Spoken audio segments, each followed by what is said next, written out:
तो खबरों की शुरुआत बड़ी खबर के साथ। इस वक्त की बेहद बड़ी खबर सामने आ रही है। चीन से तनातनी के बीच अच्छी खबर है। 27 जुलाई को राफेल की डिलीवरी हो सकती है।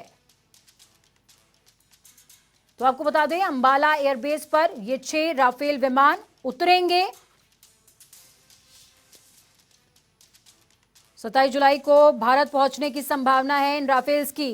ये विमान पहले मई में पहुंचने वाले थे, आपको बता दें, लेकिन कोरोना वायरस एपिडेमिक सिचुएशन पूरे विश्व में बनती है, लेकिन उसी के चलते भारत को ये जो राफेल की डिलीवरी है ये नहीं मिल पाई थी।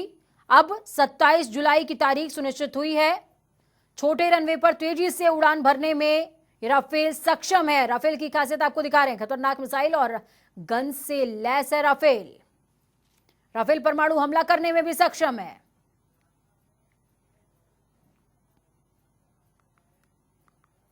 चौबीस 24,500 किलो भार उठाकर उड़ान भर सकता है।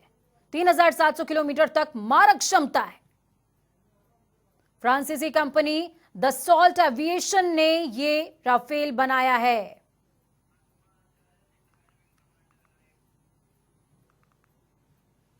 तो अनुमा आचार्य हमारे साथ में जुड़ चुकी हैं। आप रिटायर्ड विंग कमांडर हैं। अनुमा जी, बहुत बहुत स्वागत है जनता टीवी पर। सबसे पहले तो आपका। अनुमा जी, आप तक आवाज पहुंच पा रही है मेरी?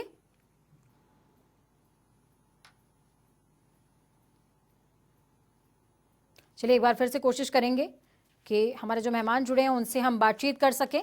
लेकिन फिलहाल इस वक्त की बेहद बड़ी खबर यही है। भारत चीन सीमा विवाद के बीच में अहम खबर, अहम जानकारी राफेल लड़ाकू विमान से जुड़ी हुई। 27 जुलाई को भारत के पास ये खेप पहुंच जाएगी और सबसे पहले अंबाला एयरबेस पे ये खेप उतरने वाली है। तो 6 विमानों की जानकारी है कि अंबाला एयरबेस पर ये विमान उतरेंगे। आपको बता दें, मई महीने में इन विमानों की डिलीवरी होने वाली थी, लेकिन फिलहाल एपिडेमिक सिचुएशंस बनी विश्व के अंदर और ये खेप टाल दी गई। अब 27 जुलाई तारीख की संभावना बनी है। भारत में पहुंच सकते हैं राफेल लड़ाकू विमान। मारक क्षमता गजब की। इन विमानों की भार वहन क्षमता उतनी ही ताकतवर। छोटे रनवे पर तेजी से उड़ान भर सकते हैं। तमाम तरह की खासियत है इनमें। तो राफेल की खासियत आपको बता रहे हैं। फ्रांसीसी कंपनी दसॉल्ट एविएशन ने राफेल बनाया है। इलेक्ट्रॉनिक स्कैनिंग से दुश्मन को खोजने में सक्षम है राफेल। छोटे रनवे पर तेजी से उड़ान भरने में भी सक्षम है। खतरनाक मिसाइल और गन से लैस है राफेल। राफेल परमाणु हमला करने में सक्षम है। 36 से 50,000 फीट तक उड़ान भरने में सक्षम है राफेल। तो वहीं 24,500 लगभग 24,500 किलोग्राम भार वहन कर सकता है। 2,130 किलोमीटर की स्पीड से उड़ान भर सकता है। 3,700 किलोमीटर तक मारक क्षमता है। ज्यादा जानकारी के लिए हमारे साथ में अनुमा आचार्य जुड़ी हुई हैं, चर्चा के लिए जुड़ी हैं। अनुमा आचार्य जी रिटायर्ड विंग कमांडर हैं आप। अनुमा जी, आप तक आवाज पहुंच पा रही है हमारी? आपकी आवाज आ रही जी। अनुमा जी, बहुत बहुत स्वागत है जनता टीवी पर सबसे पहले आपका। और खुशखबरी भारत चीन विवाद के बीच में आई है और भारत के लिए खुशखबरी है ये कि 27 तारीख को मुहूर्त अब आखिरकार निकल आया है कि राफेल मिल जाएगा भारत को। इसको किस तरीके से आप देखती हैं? एक तो पूर्व वायुसेना अधिकारी होने के नाते भी और एक लॉजिस्टिक्स अधिकारी होने के नाते भी, लॉजिस्टिक्स का काम होता है जहाजों की और उनके स्पेयर पार्ट्स की खरीद और ताउम्र खरीद। तो मेरे लिए तो ये बहुत बड़ी पर्सनल, मैं इसे बहुत अच्छी न्यूज मानती हूँ। और मैं ये मानती हूँ कि इसके लिए जो हम पिछले करीब 12-13 सालों से इसका प्रयास कर रहे थे, तो अब जाके अंजाम उसका आ रहा है। और मैं आपको ये भी बताऊं कि ये जो केस था ये 2007 के पहले से शुरू हुआ है, क्योंकि हमारी जो भारतीय वायुसेना है उसमें काफी नंबर ऑफ स्क्वाड्रन्स कम है। वैसे मैं खुद नहीं बोलूंगी क्योंकि आप सबको मालूम है, गूगल पर ये मौजूद है कि कितनी स्क्वाड्रन्स के हमारे पास एयरक्राफ्ट कम है, पर हमें एयरक्राफ्ट की बहुत ज्यादा जरूरत थी। और 1999 से लेकर और अभी तक कोई ऐसी डील कल्मिनेट नहीं हुई। जो हमारे सुखोई 30 आए वो भी 1999 की पहले की डील के थे, जी। वो सब आए, लेकिन लगभग पिछले 15-20 साल में ऐसा कोई बड़ा एयरक्राफ्ट फाइटर्स रेंज में नहीं आया। हम्म। तो अनुमा जी, आप इसको किस तरीके से देखती हैं? भारत की ताकत में कितना इजाफा हुआ? क्योंकि जब रूस पहुंचे थे रक्षा मंत्री राजनाथ सिंह, तो उस दौरान S-400 की बात चल रही थी। चीन ने पीछे से अड़ंगा लगाया कि भाई जो हथियारों की डिलीवरी है वो तेजी से मत करो भारत को। तो डरा हुआ है चीन, ये कहीं ना कहीं पता चलता है इस बात से। मैं ऐसा नहीं देखूंगी इसे। देखिए, भारतीय वायुसेना में पूजा जी अभी हमें करीब 200-300 से ज्यादा एयरक्राफ्ट की जरूरत है। उसमें से अगर 6 आते हैं तो बिल्कुल निसंदेह हम पहले से ज्यादा मजबूत हो रहे हैं। लेकिन ये अभी बोस्टिंग की बात नहीं हुई है या हम चीन को डरा दें। चीन को तो अभी हमारे जितने एयरक्राफ्ट हैं हम उसी से डरा सकते हैं, क्योंकि देखिए हमारे पास अभी भी जो मिराजेस हैं वो बहुत अच्छे हैं, Su 30 हमारे बहुत अच्छे एयरक्राफ्ट हैं, और इन सबका हम इनसे फायदा लेते आए हैं हमेशा। तो ऐसा कुछ नहीं है कि, और फिर हमारे जो पायलट्स हैं वो सबसे ज्यादा स्किल्ड पायलट्स हैं। इसलिए नहीं कि मैं भारतीय वायुसेना से आती हूँ, पर मैं आपको बताऊं कि वर्ल्ड में सबसे अच्छे और स्किल्ड पायलट्स जो हैं वो भारतीय वायुसेना के पास है। जी अनुमा जी, अंबाला एयरबेस पे ये 6 एयरक्राफ्ट उतरने वाले हैं, तो ऐसे में अंबाला एयरबेस और ये जो विमान है, इनको दोनों को आप किस तरीके से देखती हैं? यहाँ से कनेक्टिविटी, अगर हम चीन विवाद को देखें, इधर पाकिस्तान हमको आग दिखाता रहता है, तमाम तरह की परिस्थितियों को देखें, तो अंबाला एयरबेस पर उतारने का ये जो फैसला है ये कितना बेहतर? अंबाला एक नया फाइटर बेस नहीं है। अंबाला में हमारा फाइटर बेस पहले से एग्जिस्टिंग है। वहाँ हमारे प्रीमियर एयरक्राफ्ट्स रहते आए हैं, जैगवार्स भी रहते आए हैं। तो अंबाला में आना यानी कि ऑलरेडी हमारे पास इंफ्रास्ट्रक्चर और फैसिलिटीज थी वहाँ, और एक स्क्वाड्रन का और तैयार होना ये इस तरह से है कि अंबाला को सिलेक्ट किया गया है। तो ये अंबाला जैसे बेस के लिए भी एक खुशी की बात है, बहुत गर्व की बात है। और यहाँ से ऐसा कुछ भी नहीं है कि किसी लोकेशन, क्योंकि हिंदुस्तान में जो भी लोकेशंस पे हमारे फाइटर एयरक्राफ्ट्स हैं वो सभी इसी हिसाब से हैं। वो सामरिक दृष्टि से हमारा जो भी ये है स्ट्रेटजीज हैं उनको देख के बनाए हुए हैं।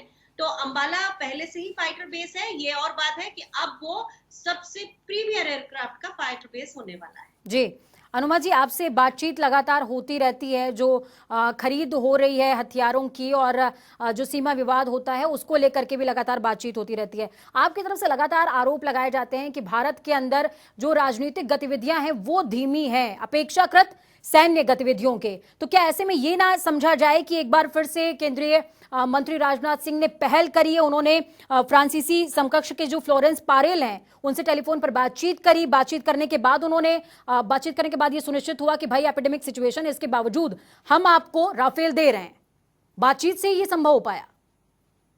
देखिए पूजा जी, मैं ऐसे बताऊंगी कि देश के लिए और वायुसेना के लिए इस समय हमें राफेल की भी और भी फाइटर एयरक्राफ्ट्स की बहुत बहुत जरूरत है। ये करीब, जैसा मैंने आपको बताया, पिछले 14-15 साल से ये केस चल रहे हैं इनका। ये अपने फलीभूत नहीं हो रहे थे और अब जाके ये हो रहे हैं। फिर भी मुझे लगता है कि सरकार जिस तरह से मेरा जो कहना है, मेरा पर्सनल मानना यह है कि सरकार जिस तरह की हमें मजबूत दिखती है उसके हिसाब से ये जो आए गए हैं हमारे एयरक्राफ्ट, ये बहुत देर से आए हैं। क्योंकि अगर ऐसा नहीं होता है, जैसे मैंने एक प्रोग्राम में आपसे पहले कहा था कि ये ऑफ द शेल्फ नहीं होता है। हम आग लगने पे ही कुआं नहीं खोद सकते, हमें जरूरत है 200-250। लेकिन अनुमा जी, अभी आपने जिक्र किया कि 2007 में ही इसकी शुरुआत हो गई थी, लेकिन जब मोदी गवर्नमेंट आती है तो इसको तेजी मिल जाती है। इसको आप प्राथमिकता नहीं मानती हैं सरकार की कि सीमा विवाद को लेकर के जब तनातनी हुई और इसके पहले से ही लगातार हम राफेल का जिक्र सुन रहे हैं, ये नया तो नहीं है? मैं तो भारतीय वायुसेना में 25 साल से हूँ। तो जो केसेस हैं वो तो अपने हिसाब से ही चल रहे हैं, जैसे वो पहले चलते थे वो अभी भी वैसे ही चल रहे हैं। ब्यूरोक्रेटिक सिस्टम को मोदी सरकार ने बिल्कुल बीट नहीं किया है। सिर्फ ये है कि आप लोगों तक अब ये खबरें बहुत ज्यादा पहुंचने लगी हैं, प्रचार तंत्र भी अच्छा हुआ है और ये अच्छी बात है। इससे देश के लोगों को खुशी मिलती है कि उनके पास सुरक्षा है और उनके पास बेस्ट ऑफ द टेक्निक्स है। ये एक बहुत खुशी की बात है। लेकिन ब्यूरोक्रेसी को ये सरकार भी बीट नहीं कर सकी है। वही 8 से 15 साल का समय लग रहा है उसमें कुछ नया नहीं है। और मोदी सरकार की जो खुद की शुरू हुई अभी की स्कीम रही होंगी, जो उनके रहते हुए शुरू हुई है, क्योंकि वायुसेना तो निरंतर काम करती है, निरंतर प्रपोजल्स बनते रहते हैं, तो वो केसेस जो होंगे जो उन्होंने शुरू किए हैं वो 2028-30 के पहले नहीं आएंगे। तो अभी तक मोदी सरकार हो या कोई भी सरकार हो, ब्यूरोक्रेटिक सिस्टम को बीट नहीं कर सकी है, जबकि भारतीय वायुसेना को बहुत तेजी से इन्वेंट्री में हमें अपने एयरक्राफ्ट चाहिए। जी, तो अनुमा जी फिर वो क्या था जब रक्षा मंत्री रूस पहुंचे, उस दौरान S-400 का जिक्र हो रहा था, बातचीत भी हुई थी, प्रेशराइज भी किया गया कि भाई अब हाँ आप हमें समय से पहले S-400 देने की कोशिश कीजिए, और चीन की तरफ से अड़ंगा लगाया गया। आपकी तरफ से कहा जा रहा है कि जो है कोशिश नहीं हो रही है, लेकिन कोशिश तो हो रही है ना लगातार। मैं चीन की तरफ से अड़ंगे के बारे में कुछ जानती नहीं हूं, तो इस पे कोई कमेंट नहीं करूंगी, लेकिन कोशिश की जो बात है वो निरंतर होती है, ये बात समझ लीजिए आप। क्योंकि क्या हो गया है, आजकल टेक्नोलॉजी बहुत फास्ट हो गई है और इन सारे मुद्दों पर मीडिया बहुत ज्यादा अंदर घुस के रिपोर्ट्स निकालने की कोशिश करता है। और कोई बुराई नहीं है, मैं समझती हूँ कि देश को मालूम होना चाहिए, तो पहले से ही इसी तरह से काम होता आया है। मैं किसी तरह का एक्स्ट्रा ऑर्डिनरी तेजी नहीं देख रही हूँ। वही है जो टाइम सप्लाई ऑर्डर से लेकर और सप्लाई मिलने के बीच का है, वही टाइम है। टेंडरिंग से लेकर सप्लाई ऑर्डर तक पहुंचने का वही 2-3 साल है, वही है। कुछ चेंज नहीं हुआ है। आप ये मत सोचिए कि पहले काम नहीं होता था। पूरी इन्वेंट्री में 2000 से ऊपर एयरक्राफ्ट है हमारे यहाँ, उससे ज्यादा इक्विपमेंट्स भी हैं हमारे पास। ये सब ऐसे ही नहीं आए हैं, 1947 से हम लगातार खरीद रहे हैं। इस तरह से तो आप एक तरह से हमारी वायुसेना की अपनी कैपेबिलिटी पर कि हम परचेज करने में ढीले हैं, ऐसी बात कर रहे हैं, ये बात नहीं है। वायुसेना के अधिकारी, वायुसेना पूरी एज अ टीम हमेशा आगे बढ़ के काम करती आई है, प्रपोजल टाइम पे लेती आई है, रखती आई है, और स्टेट ऑफ आर्ट इक्विपमेंट भी खरीदना चाहती है। लेकिन जो पहले होता था वही अब होता है। हमारी प्रक्रियाएं लंबी हैं और इससे हमें अपना गठजोड़ बिठाना पड़ेगा, बिठाई रखा है। तो इसी तरह से पहले भी होता आया है, अभी भी हो रहा है, और बहुत खुश हूं मैं कि राफेल आए, पहले 6 राफेल आने वाले। जी, तो आपने कहा कि रणनीतिक बदलाव आना चाहिए, वो बदलाव क्या हो सकता है फिर आपके हिसाब से? नहीं, वो राजनीतिक बदलाव नहीं है, वो हमारी प्रक्रियाओं को तेज करने का, वो इंटरनल, वो सिस्टम के अंदर का बदलाव है, जिसमें हमने सोचा कि भाई हम बहुत अच्छे से परचेज करेंगे और हमारे ऊपर किसी तरह के आरोप नहीं लगेंगे। तो हमने एक ऑडिट वाले जो होते हैं, जिनको हम इंटीग्रेटेड फाइनेंशियल एडवाइजर्स कहते हैं, उनको हमने अपने सिस्टम में बीच में डाला कि ये इससे प्रक्रिया तेज हो जाएगी। बहुत अच्छा निर्णय था 2004 में, लेकिन उसके बाद भी वही प्रक्रिया उतनी ही ढीली, उतने ही धीरे तरीके से आप पूजा जी, जो 7 और 8 साल से 15 साल तक का समय है, इसको कम अगर जो भी सरकार कर दिखाए, और उसके लिए उसको गवर्नेंस में आना पड़ेगा, उसी प्रोसीजर का सम्मान करना पड़ेगा। मतलब ये कोई मैं भाषण नहीं दे रही हूँ, ये मैं रिक्वायरमेंट आप पूछ रही है ना कि क्या करना होगा, तो वही बता रही हूँ कि ये 8 से 15 साल का जो समय है किसी भी चीज को प्रोक्योर करने का, इसे कम करना पड़ेगा।